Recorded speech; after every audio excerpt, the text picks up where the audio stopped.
In 2021, search crews at Grand Canyon National Park made an unexpected discovery while looking for another missing person.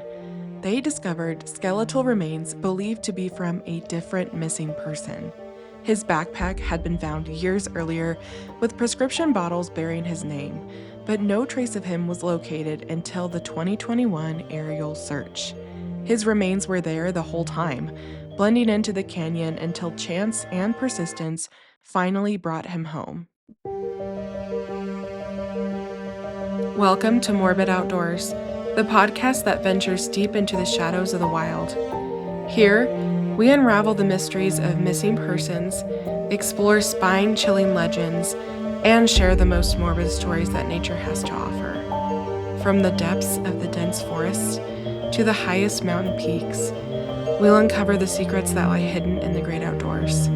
Join us as we navigate the eerie, the unexplained, and the terrifying. So if you dare, grab your gear and let's embark on a journey into the unknown. This is Morbid Outdoors.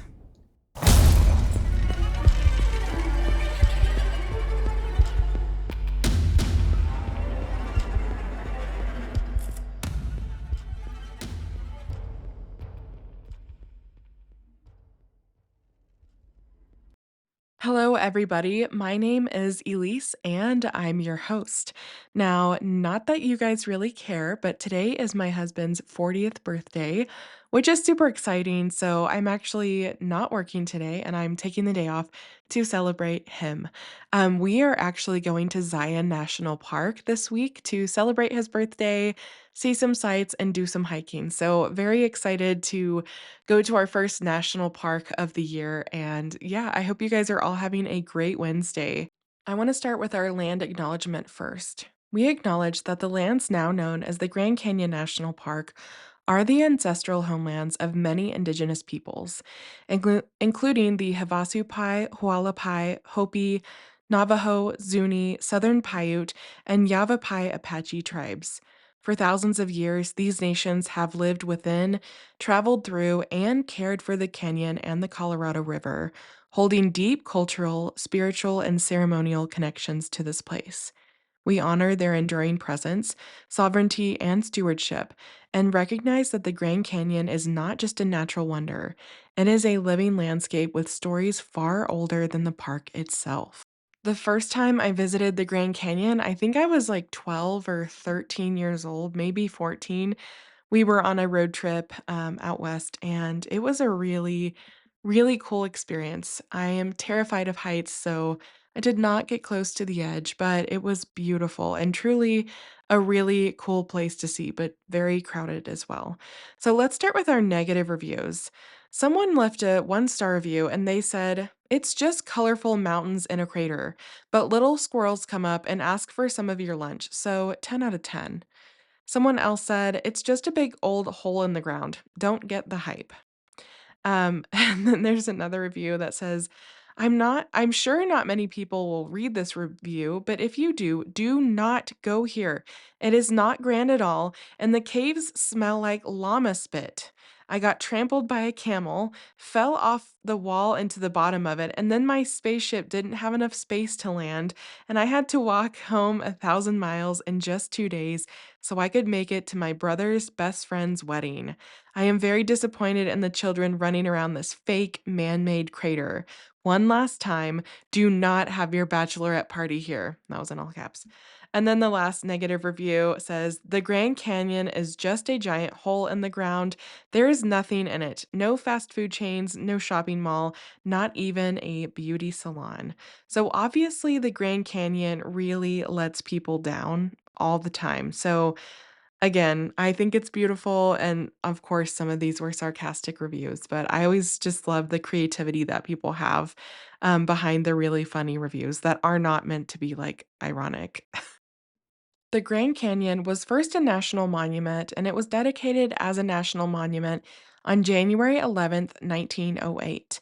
And then, years later, on February 26th, 1919, it was then rededicated as a national park. It's over 1.2 million acres, and it's 277 miles or 446 kilometers long, and up to 18 miles or 29 kilometers wide, and it attains a depth of over a mile. There are tons of hiking trails. In fact, there's 400 miles of hiking trails in the Grand Canyon. In 1903, President Theodore Roosevelt visited the site and said, "The Grand Canyon fills me with awe. It is beyond comparison, beyond description, absolutely unparalleled throughout the wide world. Let this great wonder of nature remain as it now is. Do nothing to mar its grandeur, sublimity, and loveliness. You cannot improve on it. You can keep it for your children, your children's children, and who come after you as the one great sight which every American should see." So I really wish, our president Theodore Roosevelt could read some of the reviews. I just think it's crazy that like way back then we had all this amazing, very beautiful language to describe these great sights, and then so many people now are like, "It's just a big hole." I think they totally miss the point of why that what makes it so great, right? What makes it so grand. But again, everyone's entitled to their own opinions. I have some not so stellar opinions about certain national parks, but I don't leave negative reviews about them. I just know that, like, I didn't really like that one that much. So let's talk about the first people. The ancestral Puebloans were Native American culture centered on the present day Four Corners area of the United States. And if you're not from the United States, that is where four states come together and it's like perfect corners. And those states are New Mexico, Utah, Arizona, and Colorado. So four corners. And so this is a really significant area in terms of indigenous peoples and the history. The ancestral Puebloans were the first people known to live in the Grand Canyon area. The word Anasazi is Navajo for enemy ancestors or alien ancestors.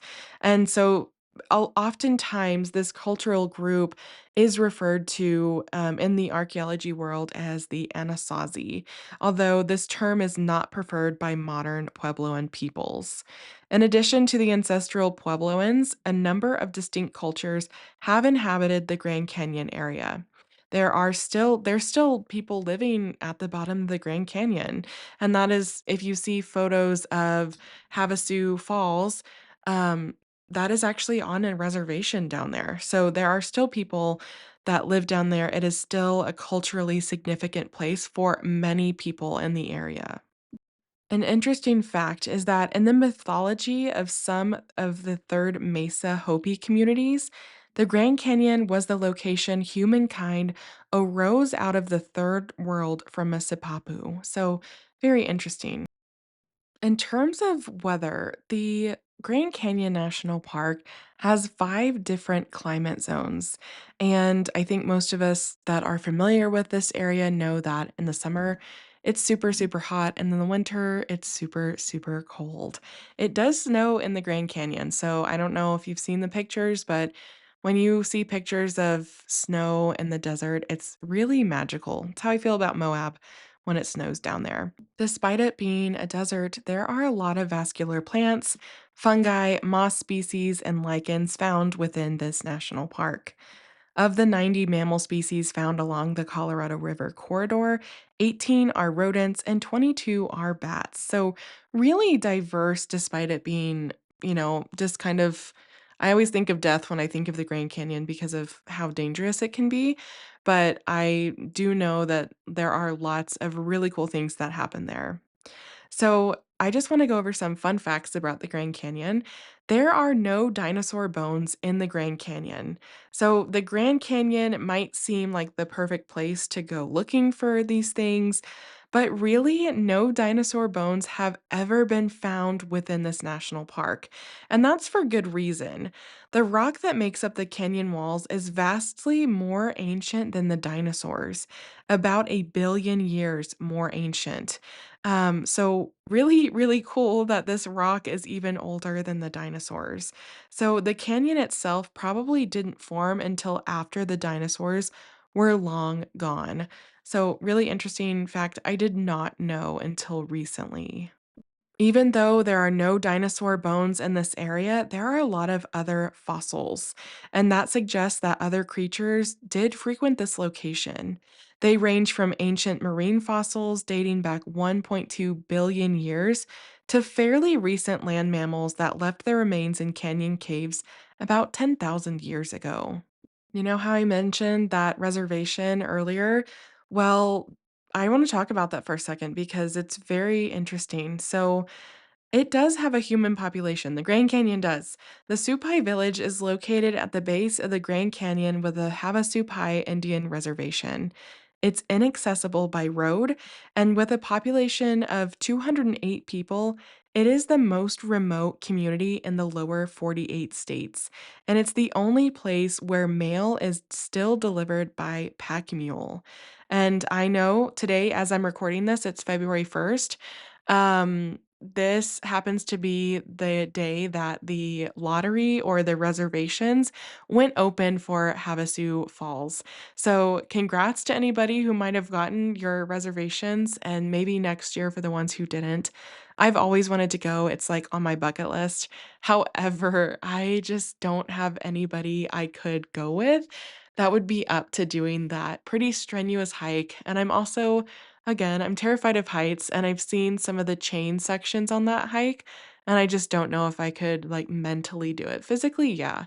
Mentally, I have no idea. So, I don't wanna get down there and then maybe have a panic attack and not be able to get out. So, anyways, that is on my bucket list. I'm sure you've seen pictures of it online. So let's now that we know a little bit about the Grand Canyon, let's talk about our case today. Now, this is a very popular national park.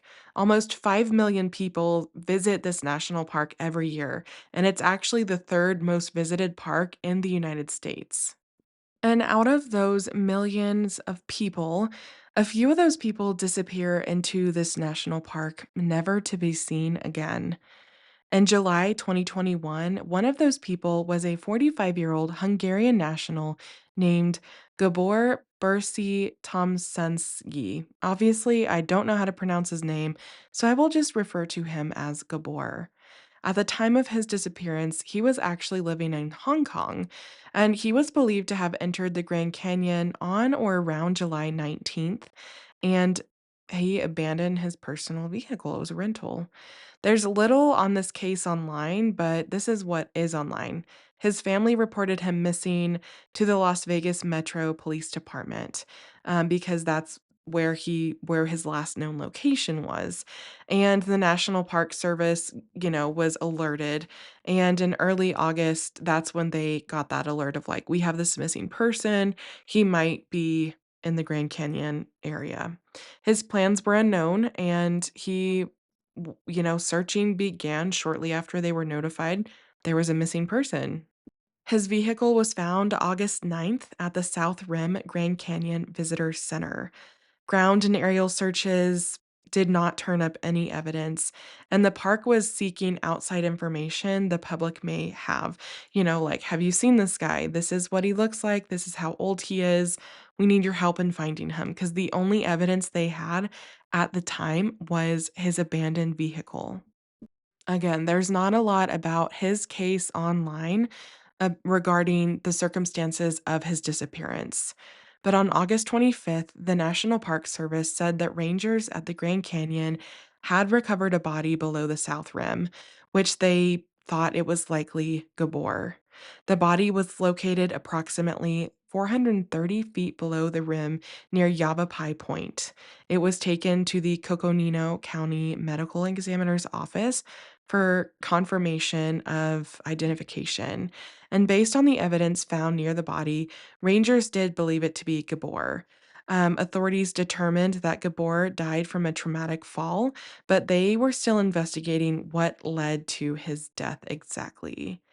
But Gabor's body wasn't the only one found during this search. The remains of another person were found while they were searching for Gabor. Because 2 weeks before they found Gabor's body, another body was found, and this body was spotted during an aerial search. It was found about 600 feet below the Pipe Creek overlook. The clothing had blended in with the surroundings, and the body was positioned in a way that made it almost completely undetectable. Now, this body belonged to Scott Walsh, who was last seen stepping off of a shuttle bus at the park's south rim in 2015, 6 years earlier. His pack was found that same year in 2015, but his body was found just 3 miles from where his pack was found those 6 years ago. Scott wasn't reported to the park as missing in 2015, and his last known residence was in Ecuador. Park officials believed it was him because the day pack had prescriptions with his name on them, and a jacket found with the remains had a driver's license issued to Walsh out of Brooklyn, New York. He was 56 years old at the time of his death. Now, back in 2021, the park wasn't able to locate any immediate family, but had talked to friends of Walsh. And I find that very interesting. And who's to say, I don't know much about Walsh's life, but it sounds like he might not have been married or had kids, which is totally fine. But I can't imagine for the park rangers, it would make contacting next of kin much more difficult. Park spokeswoman Joelle Baird said, quote, "The fact that he was found was just coincidental. We weren't necessarily looking for him, and he wasn't a person that was really on our radar. So again, they were not looking for him. He wasn't even reported missing in 2015. They had just magically found someone's backpack back in 2015. They knew the name. They didn't know what happened to the owner of the backpack. And I also find it interesting that the backpack was found 3 miles away. 3 miles doesn't seem that far, but on a hiking trail, it's a pretty good distance, especially in the Grand Canyon. Now, what they found was not enough to give a positive identification. They were going to have to do DNA testing because he has remained unidentified because authorities weren't able to locate any family for DNA testing. And that is the most recent update I've seen on Scott's case. I don't know what happened after that. There's not a lot online about him or about what happened after they needed to really identify him. But what I took from it is that they planned to do DNA testing to confirm, and they were not able to because there were no family living to compare his DNA to. But I think Occam's razor, this man had ID on him, it said his name, they found the backpack. It probably is him. Now, you might think that this was a bizarre story to find human remains while you're looking for someone else, but actually, that's not the case when it comes to outdoor stories. This happens pretty often. Rangers doing scheduled trainings have found the remains of others months and years after they were reported missing. Sometimes rafters on the Colorado River that flows through the Grand Canyon find them as well. And actually, in December of 2017, rafters on a day hike found the remains of a California man who was last seen on the trail of June of that year, so 6 months later. Again, earlier in 2015, a group of rafters in search of old mining equipment on a hike in the canyon came across the wreckage of a small aircraft with human bones scattered nearby. Investigators had long suspected that the home built plane was piloted by Joseph Radford of Glendale, Arizona, and crashed in the canyon in March 2011, likely on purpose from what they found during their investigation. But until the rafters' discovery, there were no visual signs of the crash site. This airplane crash had been in the Grand Canyon for 4 years and no one knew. Now, I did find an article from 2021 that said that there were currently 10 people missing within the Grand Canyon National Park. However, that was 5 years ago, and there's been more people go missing within this park. So let's talk about a few of the ones that I did find online. Some of these people you might have heard of before, and some of them you might not have. Adam Clayton Lyle Jones was 23 years old in March of 2011. He's 5'7", 140 pounds, blue eyes with light brown hair, and he was last seen by his family in Gulf Breeze, Florida on March 31st, 2011. His vehicle was found in the Grand Canyon National Park, at the Grand Canyon Visitor Center on the South Rim on May 5th, 2011, and he has never been found. The next case you're probably familiar with, and this is the case of Drake Kramer. Now, Drake was 21 years old at the time he went missing, which was January 31st, 2015. He's a white male, 5'8", 140 pounds, and has brown hair and blue eyes. He was wearing dark colored clothes and he was known to wear a backwards ball cap or a dark colored bandana on his head. He drove a silver Mazda 6 sedan to the park. He was last seen at the Bright Angel Lodge and was believed to have been suicidal. The search for Kramer was in a continuous limited mode, and he still has not been found, and it's been 11 years. Now, the next case happened in the same year of 2015. And actually, this one is really interesting to me. This is the case of Morgan Heimer. It was June 2nd, 2015, and Morgan was 22 years old when he went missing. He's a white male, 6 foot tall, 175 pounds, and has blonde hair and blue eyes. He was last seen wearing a dark colored astral personal flotation device, a blue plaid long sleeve shirt, Chaco sandals, a maroon baseball cap, and brightly colored shorts.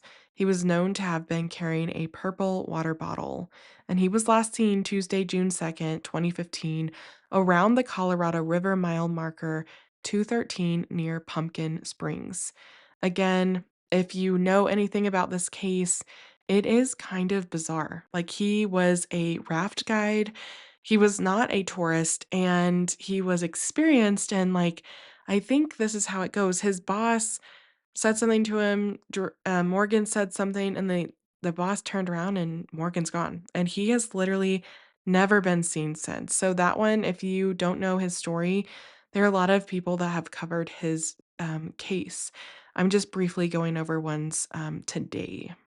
Then the following year in 2016, Floyd E. Roberts III was 52 years old at the time that he went missing. He's a white male, 5'11", 170 pounds, has brown gray hair and brown eyes. He was last seen wearing a red long sleeve shirt, blue denim jeans, multicolored mesh Nike free sneakers, large blue low alpine contour backpack, and white rimmed sunglasses with orange lenses. He was carrying a day pack, but this is kind of what happened. Floyd actually became separated from his hiking companions during extreme heat conditions while starting a multi day hike in a remote portion of the Western Grand Canyon on the Shivwitz Plateau. The group had planned on a 9-day hike that would exit the canyon via Separation Canyon. Floyd was last seen near Kelly Tank, heading towards Trail Canyon slash 214 Mile Canyon, so like the Shanley Spring area, towards the river. But they think he might have descended into 209 Mile Canyon. There was an intensive 6-day search effort, and his case remains unsolved. So, again, these people are all still kind of being looked for, but it's not active because if we're going to call a spade, they are likely deceased. And so what the national parks do is that like they're still like being looked for, but it's not an active investigation. And if you listen to um Locations Unknown, I believe they did an episode about Floyd, and it has a lot more details, so I would go listen to that. All of these are very interesting cases. The next person that went missing within this national park was John Kyung Wong, and this happened in 2017. Juan was 45 years old at the time he went missing. He's an Asian male, 5'7", 121 pounds, and has brown eyes and black hair. A white Toyota Camry belonging to him was found at Morin Point on the south rim of the Grand Canyon on September 17th, 2017. The vehicle was previously seen near the New Hants trailhead. Juan had no known plans in the area, and his current whereabouts are unknown. He also has never been found. The most recent person to have gone missing in the Grand Canyon is a man named Thomas Daniel Gibbs. He's 35 and he's from Freehold, New Jersey. And he was last heard from on July 22nd, 2025, at approximately 12 p.m. Now, his friends and family reported him missing 6 days later on July 28th. His Tesla Cybertruck was found the same day in the Grand Viewpoint parking lot on the South Rim. Thomas is believed to have been in the Grandview Trail and Horseshoe Mesa area on July 22nd. And I actually just found a post that his mother made on a Facebook group called Grand Canyon, and I want to read it to you because it gives a little bit more information about Thomas's case. Good evening. My son, Thomas Daniel Gibbs, has been missing at the Grand Canyon since July 22nd, 2025. He was an avid hiker that was traveling alone. His Tesla Cybertruck was found at the Grandview Trailhead, and the National Park Service searched the Grandview Trail and found nothing. Tommy was fascinated with the Kincaid Cave, and we suspect he might have been searching for it. Maps on the internet indicate that a start of the journey would be the Yavapai Trail. There were several pings picked up in the area. We are on the East Coast and are unfamiliar with the canyon. I was wondering if hikers familiar with the Grand Canyon area and the area where Kincaid Cave is said to be is located. Any information or suggestions would be most appreciated. And then she posted a picture of her son, and this post was posted last month on January 6th, and it has over 250 comments and over 283 shares. And a lot of people are commenting, giving encouragement. And I think that's a really beautiful thing about the outdoors community, that the outdoors community often will come together when people are missing or injured, or just when tragedy strikes. People in the outdoor community and the hiking community, there's a lot of solidarity, and I find that very special. So I hope this family gets some closure and finds out what happened to Thomas. I mean, he's been missing there for less than a year, and the odds are that he is likely deceased, but having those answers would bring a lot of, closure, for lack of a better word, for the family. So I, um, I was surprised to see his mom post that. She is still doing all that she can from the East Coast. Nature gives and it takes, and the Grand Canyon is notorious for deaths and disappearances. One thing is certain, many of these people didn't know the hike they were on would be their last. Then these missing people that I just talked about, this is not like an exhaustive list of people missing in the Grand Canyon. If you go onto certain websites, you can actually see that there are a lot of bodies that are found in the Grand Canyon that have never been identified. I actually talked a little bit about this on my Haunted Grand Canyon episode. I mean, there are people constantly found within the Grand Canyon, and I think most of them jumped on purpose. But again, tons of people are found and then they're never identified, and it's really, really sad. I hope all of these families get answers one day. Every missing person at the Grand Canyon leaves behind more than footprints on the trail. They leave unanswered questions, empty campsites, and loved ones forced to live with the silence of not knowing.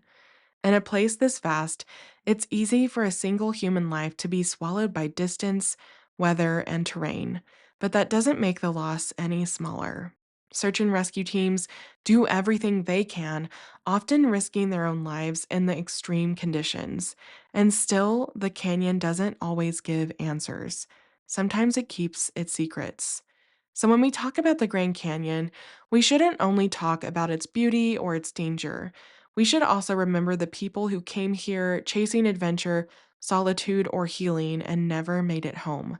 Their stories matter, even when the ending is missing. If you do visit the canyon, please do so with respect for the land, for its power, and for those who are still out there in memory, if not in body. Because the canyon will endure, but the people who disappear within it should never be forgotten. As always, recreate responsibly and remember, sometimes the great outdoors aren't always great. Thanks for listening to Morbid Outdoors. If you're enjoying what you're hearing, make sure to subscribe to the show on your favorite podcast platform. It's free, easy, and it helps us out immensely. When you subscribe, you get updates on our latest episodes, and it also boosts our visibility, making it easier for other curious souls to find us. Another great way to support Morbid Outdoors is by leaving us a review. Whether you're on Apple Podcasts, Spotify, or wherever you listen, a quick review helps us know what you love about the show. You can also join us on Patreon for early and ad free content. Find us on Instagram and Facebook at Morbid Outdoors Podcast. You can email us case suggestions and your campfire stories at morbidoutdoorspodcast@gmail.com. Thanks so much for the support, and I'll see you next time.